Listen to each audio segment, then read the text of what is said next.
Yesterday was night 1 of WrestleMania, and oh boy, it was such a good show. Fans literally got to experience the Thunderdome because it was raining. So funny. Hearing the fact the show was gonna get delayed was like, oh bro, after a year and a half, or a year and some change of no wrestling events in person, we finally get to the first ever WrestleMania we can all go back to, and then rain is the reason why we can't enjoy it.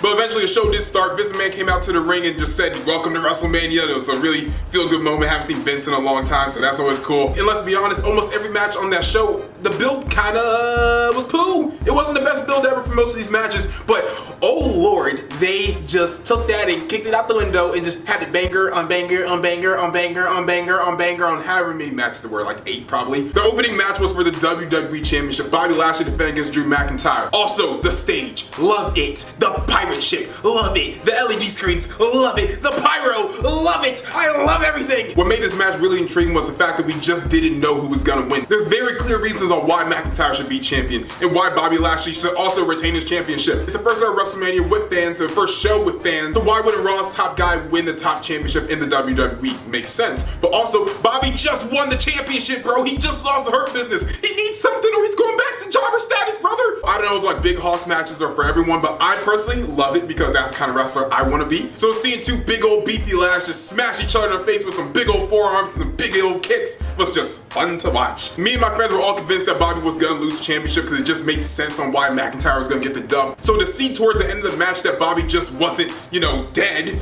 was like, there's hope. There's hope for the Bobster. He locked McIntyre in the Hurt Business, and after a couple minutes, Drew passed out, brother. Bobby's champion, brother. He's still champ. Bobby Mania! I'm very interested to see who challenges him next for the championship. Personally, I want to see something like the Jey Uso story, but done with Cedric Alexander. Next was probably the worst match on the show, but it wasn't bad by any means. It was the women's tag team turmoil match between all the teams. The winners ended up being Carmella and Tamina. In the match itself, while it wasn't that intriguing for me, because I'm not a big fan of like multi-man, multi-women matches, because it kind of takes away from the supercard feel of WrestleMania if everyone just gets a spot. Also, what really annoyed me is that Naomi got pinned first. Why wasn't her partner pinned? As you can tell, Naomi has a lot more experience. She's a veteran. She has plenty of championship experience. One of those championships is won at WrestleMania in Florida. So why was she the one pinned? Dude, no. Mandy slipped walking to the ring. Hilarious. You have been Titus. But Tamina and Natalya winning makes sense. They deserve it. Oh God, they're underrated. So hopefully, I actually want to see them win the tag titles tomorrow. Or today. So good luck. Cesaro versus Seth Rollins. Oh, I love Ring of Honor from 2009. Seth Rollins' new theme song of like a weird mashup of his Messiah and like Beast Slayer gimmick is just kind of sick. Loved all that. I think some of the fire went out because of the rain, I assume, because like I think all the sticks were supposed to be on fire and some of them weren't. Cesaro walked out with so much pure joy on his face. It's almost like you knew he was gonna win. He showed he was gonna win, but we don't care because we want to see him win. What can I say about this match? Breaking down move by move honestly would take way too long. So if you like a Ring of Honor style wrestling, take Tyler Black and Claudio Castagnoli and stick them in a WrestleMania match, and that's literally what you got. It was amazing. Please watch it if you love technical wrestling. If you love Ring of Honor, watch it. It's perfect. Hopefully this puts him on the track to do big things in WWE rather than just being the tag team guy or challenge for the IC title guy, or maybe if a main event guy needs someone to face guy. Like, I want him to actually do stuff because he's Cesaro, not because he's helping someone. New Day versus AJ and Omos. Everything was golden. Loved all of it. I just love this show, bro. Biggie coming out and doing an intro was, I miss New Day, man. Everything New Day did as a tag team was golden. Everything AJ Styles did was golden. Everything Omos did was golden. He might be one of the most entertaining big monster men that we've probably seen in a long time. Maybe, I guess, since Strowman, I would say. Styles and Kofi tore it up in the opening part of the match, and honestly, it just made me want to see a pay-per-view style match between the two of them. Xavier screaming that he cut off the ring, and then him and Kofi just hitting all these tag team maneuvers like, oh, looks like WWE actually does know how to book a good tag team doing tag team wrestling. So yes, yay. Omos getting in the ring and absolutely decking everyone was hilarious. On top of the fact that like he was in the ring with 3 bona fide veterans, 3 absolute greats. So his size was protected, and his lack of experience was protected, and it made him look so good. Also, him himself is just really good. His facials are just top tier. I think Omos has a bright future ahead of him, if it's in the tag team with AJ Styles or if it's by himself, as long as he gets more reps in, and I'm sure tagging with someone like AJ Styles, you'll get the reps in.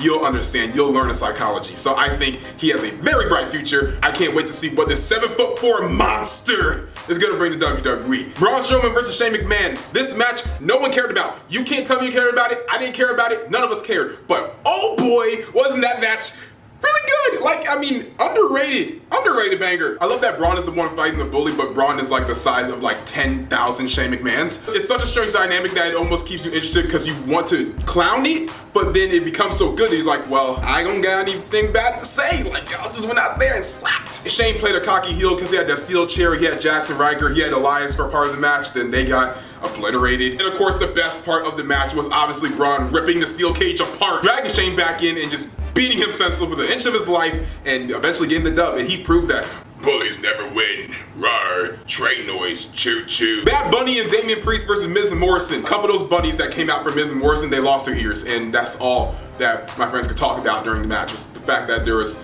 an ear on the ground for the entrance. I also love the match too. Can we say that Bad Bunny's the best celebrity to ever come in WWE? I mean, like, yo, this dude went out there, put his life on the line, and did that. He did that, bro. His entrance, he came in on a giant truck on top of it like Spider-Man or Deadpool or something. The theme song, the Booker T song, slaps. It sounds really good in the arena. And he really went out here and actually tried to show, bro. He really did his thing. Like, he really got in that ring and was freaking training. Like, his Canadian Destroyer looked perfect. I thought I was watching the WCW Cruiserweight title match. He slapped down the Miz a good amount. Like, Bad Bunny is literally the best celebrity to ever be in WWE. He really cares about the business. He really put his effort in. He wasn't just there for a cameo. He was there to show both. I do wish there was actually more interaction between like Bad Bunny and Booker T, because like the song obviously. And I do want to see Damian Priest do a little bit more now, because like, okay, we did the Bad Bunny stuff. Now it's time for Damian Priest to be Damian Priest, because like I don't want so much time and effort he put on those indies to eventually just be known as Bad Bunny's wrestling buddy. Sasha Banks, Bianca Belair.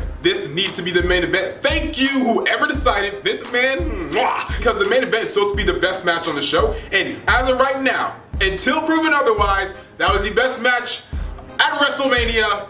Prove me wrong. It was. Sasha now has like green undertones in her hair.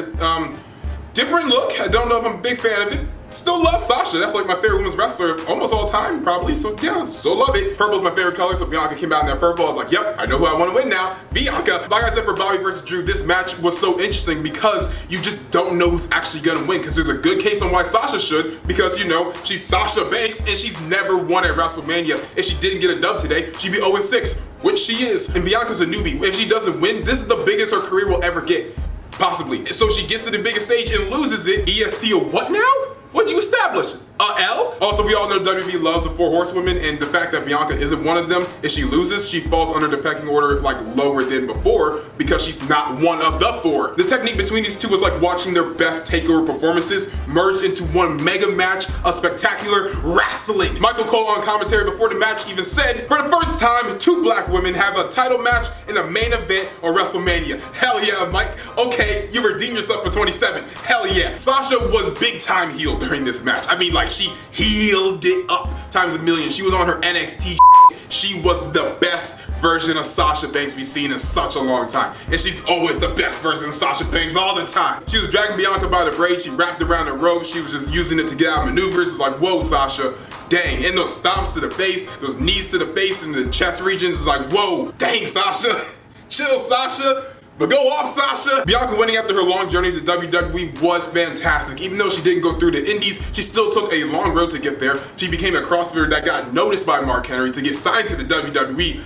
That takes a lot of skill. She wasn't even in the wrestling business to get signed. Even when she got there, she became a student of the game. She makes her own gear. I know she made her own WrestleMania gear. She had to. And she has taken every opportunity to showcase why she literally is the EST of the WWE on NXT, SmackDown, Survivor Series, the Royal Rumble, and now the main event of WrestleMania. There's a video floating around of Sasha after the match. She like was trying to show that she's injured, leaning against a barricade and stuff. But she crouches down to the ground and just starts smiling. Because Sasha was contemplating leaving WWE a couple years ago, but now she just main evented WrestleMania. So for her accomplishment, for Bianca's happiness of winning the championship, which you can clearly tell Sasha is ecstatic for the fact that Bianca's champion. It's so heartwarming to see all the love that was going on in that match, especially from a heel that was being such a good heel, just to show that little glimpse of just pure joy. By the way, Sasha's been very giving with all these WrestleMania matches. It's time for her to get a really big dub. Whenever we run that 4 horsewoman fatal 4-way, She needs to win. After the show ended, Montez came to the ring and just celebrated with Bianca. Right after Bianca won, her dad literally almost jumped the barricade because he was so happy. That's raw emotion. You cannot script that. You cannot fake that. That is such raw emotion. Without a doubt, I'm ranking this top 10 best main events of WrestleMania of all time. I don't know where it lies, but put it there somewhere. I'm going there. I haven't watched every women's WrestleMania match, so maybe I'm just capping. But you know what? Screw it. That was the best women's WrestleMania match ever.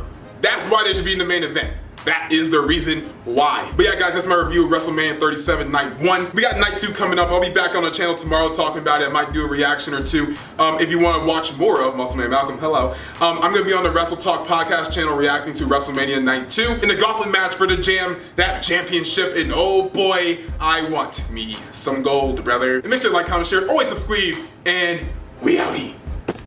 We going up like 1,000. I'ma flex just like a Muscle Man Malcolm. We going up like 1,000. I'ma flex just like a Muscle Man Malcolm. When it just like 1, 2, 3. If you like the channel, this will squeeze. If you like the channel, this will squeeze. If you like the channel, this will squeeze.